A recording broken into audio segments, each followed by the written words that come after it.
Allah Akbar, Allah be praised. Osama bin Laden coming to you from the caves of Tora Bora. Yes, Devil Bush, I still reside here. I will be sending you a bill for the fountains and statues that you broke during your bombing raid of 2004. I would like to give a shout out to all Al-Qaeda members and any terror cells who may be lying wait. Your day of martyrdom will come. 72 virgins await you. We are pleased with all new recruits currently attending our terror camps in Afghanistan.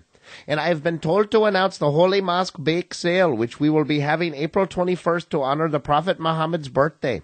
Regrettably, we will not be able to enjoy Guinevere Bhutto's baklava. We have had some internal political housekeeping issues to attend to, you understand. Please drop off all baked goods at the Central Mosque in Karachi. Also, please drop off Western effigies for this Sunday's Easter protest, where all effigies and Western flags will be burned at dusk. Please meet us at the usual place. On to U.S. politics. George W. Bush, your war in Iraq has caused your economy to fail and furthered our recruiting goals in the area. Allah be praised. What you say is success, we say it's success 5 years later. Your presidential election has piqued the interest of Muhammad.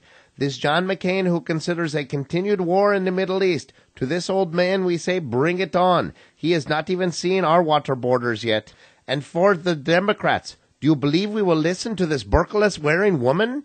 The world would be better with Barack Hussein Obama. Though who is this nutty cleric? He should be taken to the outskirts of Chicago town and silenced by sword. Barack should see that this Jeremiah Wright speaks crazier than the Ayatollah Khomeini on a cocaine binge. And the U.S. economy?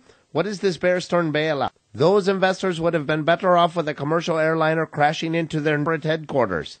They missed those financial signals worse than Logan Airport security missed Mohammed Atta. This Jim Cramer, who I get all my stock advice, my portfolio is now broken. Bust. No more cash. Watch yourself, you infidel. I have now had to leverage all of my money on your NCAA college basketball, whose brackets were released Sunday. I have chosen UCLA to go all the way with upsets in the second round, Washington State over North Carolina, Kansas State over Georgetown, as well as Arizona beating Xavier in the third. And now that we are talking economics, I should mention that we are now marketing Angry Arab Hot Sauce. It will start a jihad on your ass. We are marketing exclusively through U.S. comedy website SoCoolAZ.com. Look for postings for details and purchase information. And oil trading at $110 a barrel. Allah be praised. Another example of the good your war on terror is doing, Mr. Bush. U.S. citizens, keep buying those big SUVs despite the fact you cannot keep your GM employees. We have scrapped a plan to car bomb the General Motors plant in Flint because of a shortage of potential victims. And these Danish cartoonists,